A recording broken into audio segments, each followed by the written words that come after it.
Periode invasi Jepang 1942 sampai 1945 di Indonesia seolah memiliki dua sisi mata uang, sejarah masa kelam bangsa dan menguatnya rasa nasionalisme. Masa kelam tersebut terjadi karena eksploitasi di hampir seluruh lapisan masyarakat untuk kepentingan Perang Asia Timur Raya dan untuk ekspansi militer Jepang. Eksploitasi semakin menjadi karena kerjasama yang kuat antara pemerintah militer Jepang dan kelompok nasionalis yang menyambut dan mengeluh-elukan kekuatan Jepang sebagai bangsa pembebas akibat frustasi dijajah kolonial Belanda. Panjangnya waktu kampanye militer secara besar-besaran tersebut amat menguras sumber daya dan energi militer Jepang, sehingga membutuhkan wilayah taklukan sebagai basis sumber daya alam dan manusia. Karena luasnya wilayah Hindia Belanda yang diekspansi Jepang, maka untuk mengefektifkan wilayah pendudukan, administrasi pemerintahan dibagi-bagi. Selanjutnya, golongan nasionalis yang kooperatif dengan pemerintah militer Jepang membentuk usaha-usaha bersama dalam bentuk organisasi massa. Pihak militer Jepang pun tidak mau ketinggalan untuk memanfaatkan gerakan itu untuk memobilisasi massa guna kepentingan dukungan kampanye militer di kawasan Asia Pasifik untuk menaklukkan tentara sekutu.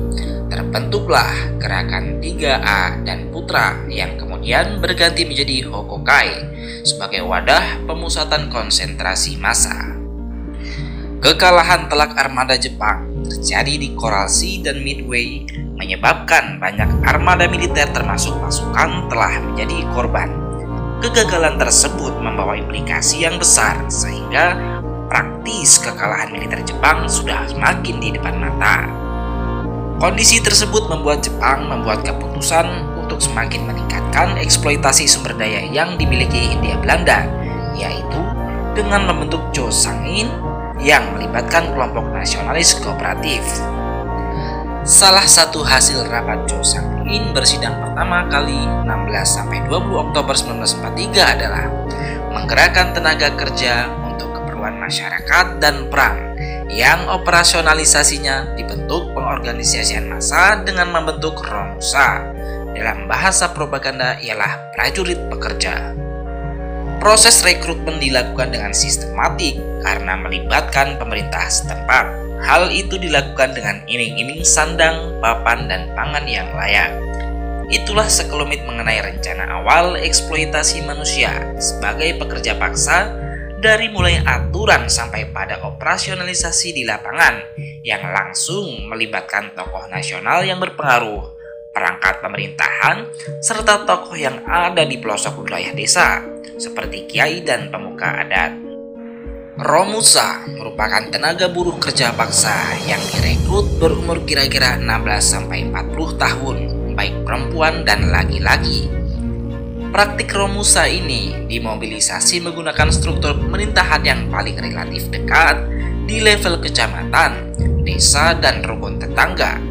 Mereka bekerja untuk militer Jepang melalui aparat pemerintahan lokal dengan instruksi bersifat sukarela dan memaksa. Pekerjaan yang mereka lakukan itu banyak terkonsentrasi membangun infrastruktur dan eksploitasi sumber daya alam untuk kepentingan perang, seperti mengumpulkan bahan pangan seperti padi dan tanaman obat-obatan, membuat jalan, jembatan, jalan raya, rel kereta api, landasan pesawat terbang, dan menggali bahan tambang. Pekerjaan itu dilakukan dengan memanfaatkan penduduk yang tersebar di seluruh Indonesia, khususnya penduduk di Pulau Jawa bagian tengah. Hal itu dilakukan dengan cara propaganda pihak militer Jepang dan para kolaborator pemerintah Republik Indonesia, sehingga perintah tersebut menjadi efektif untuk memobilisasi masyarakat, terutama yang ada di Pulau Jawa. Kepala desa serta perangkat desa merupakan penggerak mobilisasi efektif dan cepat. Melalui cara tersebut, masyarakat relatif mudah dikumpulkan. Mereka didatangi ke rumah oleh para perangkat desa untuk dimintai datang ke kantor kepala desa bekerja untuk kepentingan desa. Melalui alasan kepentingan desa tersebut, masyarakat desa direkrut untuk kepentingan kerja paksa. Di balai desa kemudian hari mulai berdatangan orang sesuai dengan waktu yang diatur sebelumnya. Ada yang datang pagi, siang, dan sore hari. Tidak ada yang mengetahui waktu itu mau dijadikan apa. Instruksinya membantu kegiatan kerja bakti untuk membangun desa. Setelah bertemu langsung dengan kepala desa, mereka baru mengetahui ditugasi untuk apa. Tampaknya kepala desa telah diinstruksikan oleh otoritas yang lebih tinggi untuk memberikan perintah langsung kepada penduduk desanya. Pada waktu itu, setiap rumah tangga diwajibkan mengirim tenaga kerja 1 orang. Namun pada praktiknya, kemudian malah ada yang 1 rumah tangga akhirnya menjadi romusa. Terdiri dari 7 orang anggota rumah tangga yang menjadi romusa dengan pekerjaan yang berbeda satu sama lain. Ada yang menggali, bekerja mengangkut kayu jati gelondongan sebagai pengangkat sisa tanah, dan mengangkat pasir serta memasak ransum untuk para pekerja. Hal ini biasanya dilakukan oleh perempuan. Sesuai dengan ketetapan kepala desa, lebih lanjut ia memerintahkan bahwa besok atau beberapa hari kemudian, warga yang telah dipanggil ke balai desa diwajibkan datang ke kecamatan. Di sana, orang dari berbagai penjuru desa berkumpulan mendengarkan pidato propaganda camat. Mereka kemudian berkumpul di area lapangan daerah yang bernama Cepogo, Kecamatan Selo. Masing-masing orang telah dibebani kerja oleh kepala desa. Mereka ada yang diperintahkan untuk menggali gua, mengangkat tanah dari galian, kemudian juga ada yang bertugas mengangkat kayu untuk penyangga gua setelah digali. Adapun orang yang bertugas untuk mengangkut kayu dan peralatan galian dari kecamatan merupakan orang yang berusia relatif muda, berkisar usia 40-65 tahun, atau orang yang tua yang masih sehat. Kerap kali perempuan dilibatkan untuk bekerja mengangkut kayu tersebut. Pekerjaan mengangkut kayu dilakukan secara bergiliran sesuai dengan jarak tempuh. Maksudnya, untuk setiap jarak sekitar 10 km secara bergantian mengangkutnya. Untuk yang menggali tanah dan batu yang kemudian menjadi gua, dibutuhkan sekitar 2-3 penggali. Sisanya sekitar 4 orang membuang hasil tanah kalian ke luar gua. Hal itu dilakukan secara kontinu, bekerja siang dan malam, dari mulai pukul 7 pagi sampai pukul 4 sore. Istirahat sebentar, kemudian berlanjut lagi dari pukul 6 sore sampai jam 2 pagi.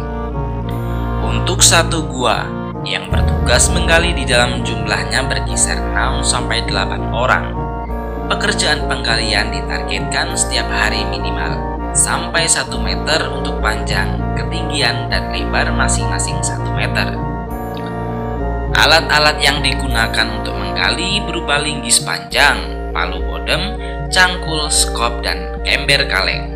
Jika penggali menemukan batu besar, mereka melapor kepada pengawas di luar gua. Kemudian pengawas lokal tersebut langsung memberitahu petugas patroli yang ada di lokasi atau langsung ke kecamatan. Tidak lama kemudian, datang patroli tentara Jepang membawa dinamit untuk meledakkan batu yang menghalangi penggalian gua. Pemasangan dinamit dilakukan oleh tentara dan mereka yang meledakkannya. Setelah itu, reruntuhan batu tersebut dibereskan oleh romusa pengangkut tanah dan batu. Salah satu informan mengisahkan pengalaman pahitnya tersebut. Dia bekerja sebagai penggali seolah tidak ada hentinya di bawah tanah dengan kondisi udara yang dingin. Baju dan celana yang digunakan hanya terbuat dari bahan goni. Pakaian tersebut jika dipakai di dalam kondisi lembab menyebabkan gatal-gatal karena terdapat kutu. Penerangan pun juga terbatas karena hanya menggunakan obor. Sebisa mungkin anggota grup yang terdiri dari 8 orang di dalam satu gua bekerja sama agar tidak terlampau letih. Jika ada yang sakit, maka temannya tersebut akan istirahat 1 hari di rumah. Namun, jika kedapatan hanya sakitnya dibuat-buat, maka akan menanggung resikonya. Suatu saat ada yang pernah berbohong sakit supaya bisa istirahat. Namun ketika diperiksa ke rumah dan dicek oleh pengawas, yaitu antek-antek Jepang, dan mantri ternyata tidak apa-apa, maka dia akan dipukuli oleh beberapa orang sampai babak belur oleh petugas pengawas yang merupakan orang suruhan militer Jepang. Setelah itu, tidak ada yang berani lagi berpura-pura sakit. Mereka bekerja sesuai dengan perintah awal, seperti menggali lubang, membawa kayu, serta mereka yang menguruk tanah untuk parit. Jika ia bekerja sebagai penggali lubang, maka ia akan melakukan pekerjaan itu terus-menerus. Tidak ada sistem rolling kerja. Pengangkut tanah, maka pekerjaan itu terus setiap harinya, kecuali ada kebijakan yang berubah berdasarkan rekomendasi aparat pemerintah ke pejabat atau staf militer Jepang yang bertugas di daerah itu.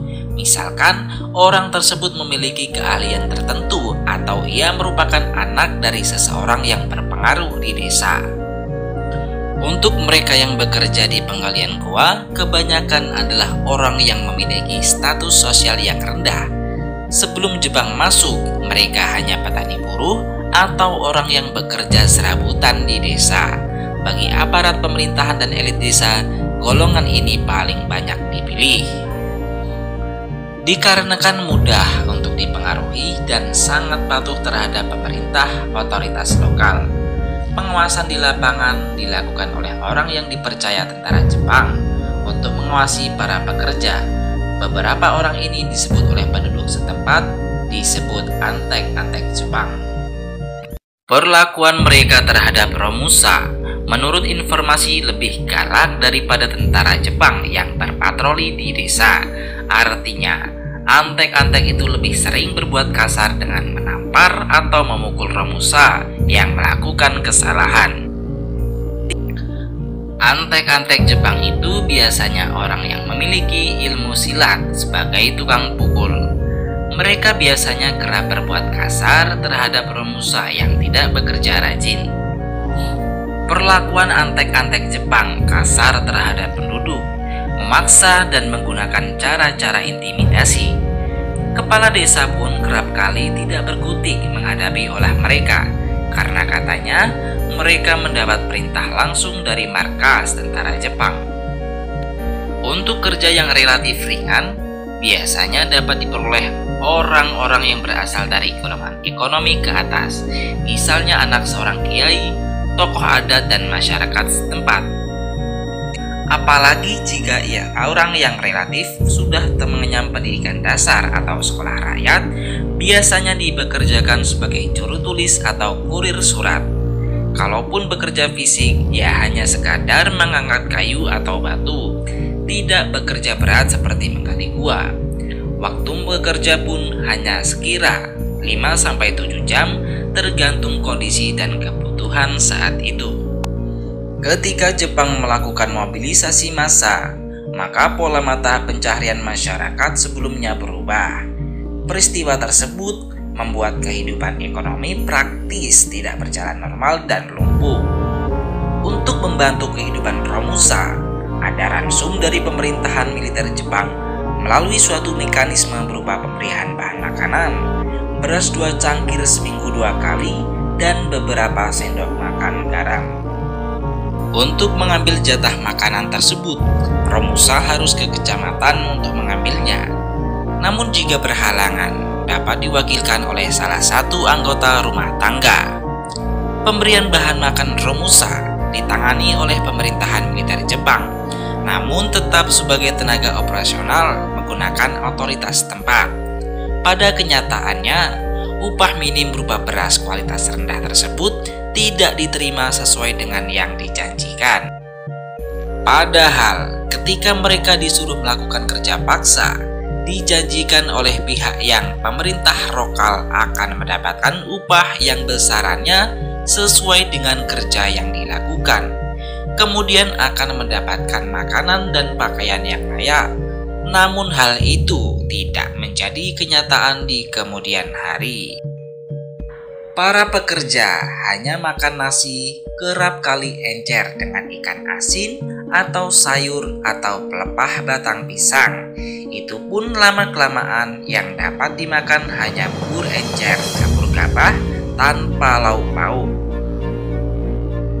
Untuk anak-anak yang usia 8-15 tahun pun tidak luput dari aktivitas Romusa, karena mereka juga membantu untuk mengangkut tanah dari lubang yang dijadikan seperti parit untuk perlindungan tentara. Parit ini memiliki kedalaman sekitar 1 meter sampai 1,5 meter dengan panjang yang beragam. Biasanya, anak-anak ini dilibatkan sepulang sekolah atau siang hari. Mereka dikumpulkan oleh orang lokal yang memiliki kedekatan terhadap militer Jepang, tidak seperti Romusa yang didata dan dikumpulkan oleh pihak desa. Romusa anak-anak ini setiap hari dipanggil, kemudian berkumpul dan melaksanakan kerja di tempat yang telah ditentukan. Untuk makan, biasanya mereka diberikan nasi encer atau jika tidak ada, mereka tidak makan apa-apa.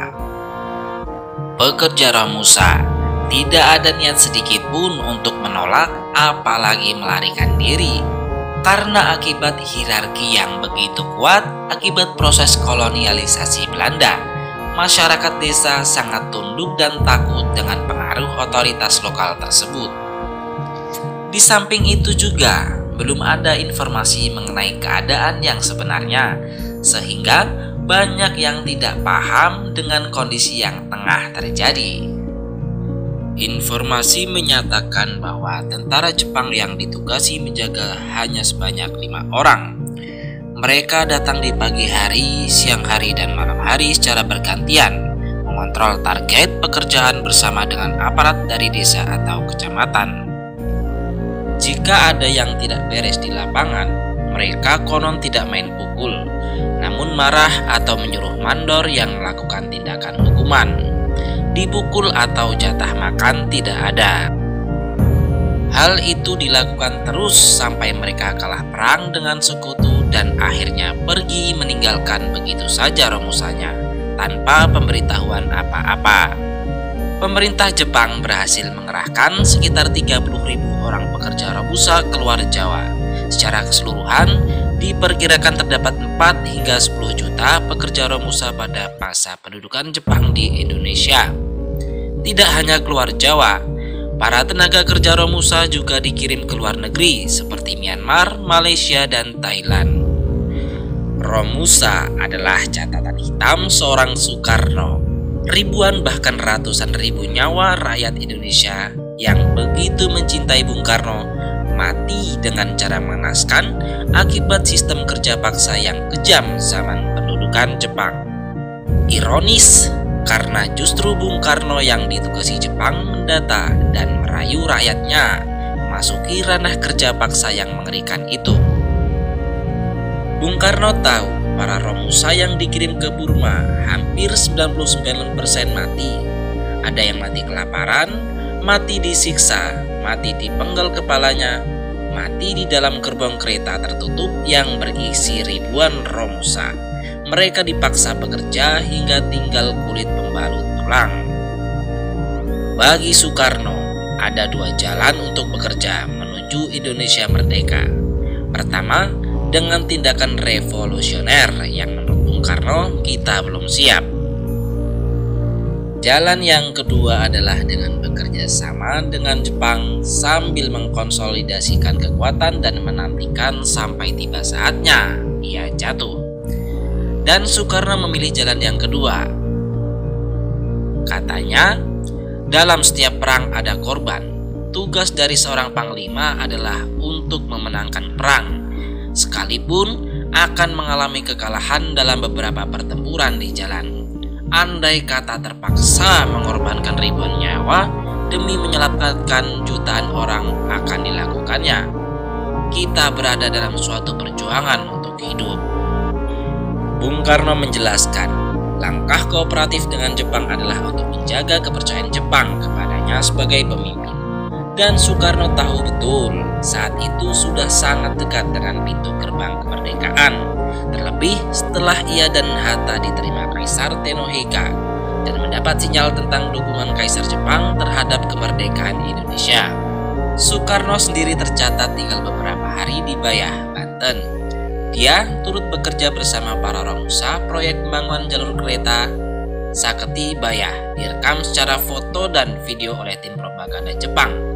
Menjangkul, menyengkop, mengangkut, makan bersama sampai kepada berpidato menyemangati para Romusa dengan tak ketinggalan mengutuki musuh-musuh Jepang seperti Amerika dan Inggris. Dokumentasi kegiatan Soekarno di Bayah ini dipakai Jepang untuk meyakinkan lebih banyak rakyat untuk mau direkrut sebagai Romusa, baik untuk mengerjakan proyek di pulau-pulau di Indonesia maupun dikirim ke luar negeri semacam ke Burma dan Thailand. Foto dan video Soekarno selama di Bayah pada awal 1944 kemudian tercatat sering dipakai menyerang Soekarno. Berbahan foto dan video tadi, Soekarno dicap sebagai mandor Romusa hingga penjual rakyat. Tudingan semacam mandor Romusa itu sudah diarahkan Soekarno sedari tahun-tahun terawalnya menjabat Presiden Indonesia. Tak pula benar-benar hilang pada sepanjang tahun-tahunnya menjabat sebagai Presiden, yang pernah pula sekaligus didekati julukan penuh glorifikasi semacam pemimpin besar revolusi. Ada dua pihak yang paling awal memakai ledekan mandor Romusa untuk Soekarno. Pihak pertama, tentu Nika serta tentara Belanda dan intelijen mereka. Kedua adalah pihak pemberontak PKI yang dipimpin Musso dan sempat menguasai sekitaran Madiun pada medio 1948. Bagi mereka yang suka meledek Soekarno sebagai mandor Romusa, mestinya mengingat juga bahwa Soekarno bukan satu-satunya tokoh Indonesia yang bersedia bekerja untuk Jepang pada 1942 sampai 1945. Tokoh-tokoh lain yang juga kooperatif dengan pihak tentara pendudukan antara lain Muhammad Hatta, Ki Hajar Dewantara, Kiai Haji Mas Mansur, dan Kiai Haji Wahid Hasyim. Soekarno sendiri memang mengakui keterlibatannya sebagai wajah kehumasan yang melancarkan perekrutan Romusa bagi Jepang. Soekarno yang tampil sebagai bintang iklan program propaganda perekrutan Romusa mesti pula dilihat sebagai siasat untuk meraih kepercayaan pihak Jepang bahwa dia dan para tokoh yang bersedia berkolaborasi ke sekutu terpercaya yang akan bermanfaat dalam melancarkan agenda-agenda Jepang di Indonesia. Dari sini, Soekarno lantas diberi Jepang akses luas terhadap panggung, mikrofon, dan sorotan di event-event temu akbar dengan rakyat, siaran radio juga pemberitaan koran. Pidato-pidato Soekarno yang diselipi juga pesan-pesan nasionalisme turut hadir di antara siaran-siaran radio propaganda Jepang yang didengar rakyat sampai ke desa-desa. Tanpa akses luas terhadap panggung selama 3,5 tahun itu, apa dipikir proklamasi 17 Agustus 1945 oleh Soekarno dan Hatta akan berlangsung bisa disambut antusias oleh jutaan orang di berbagai daerah se-Indonesia? Dan berandai-andai bahwa tokoh-tokoh Indonesia semacam Soekarno dan Hatta tidak bersedia berkolaborasi dengan Jepang pada 1942 sampai 1945 atau bahkan menyusun aksi non-kooperatif hingga gerakan perlawanan bersenjata, bisa jadi malah tidak memberi manfaat optimal bagi kelahiran negara Indonesia. Soalnya, Soekarno dan Hatta bisa jadi malah kehilangan nyawanya di masa pendudukan Jepang. Indonesia malah bisa juga mengalami krisis kepemimpinan ketika hendak merdeka karena tidak memiliki pemimpin yang cukup dikenal rakyat secara luas. Inilah pernyataan Bung Karno tentang Romusa. Sesungguhnya akulah Soekarno yang mengirim mereka kerja paksa. Ya, akulah orangnya. Aku menyuruh mereka berlayar menuju kematian. Ya, akulah orangnya. Aku membuat pernyataan untuk menyokong pengerahan Romusa. Aku bergambar dekat Bogor dengan topi di kepala dan cangkul di tangan untuk menunjukkan betapa mudah dan enaknya menjadi seorang Romusa.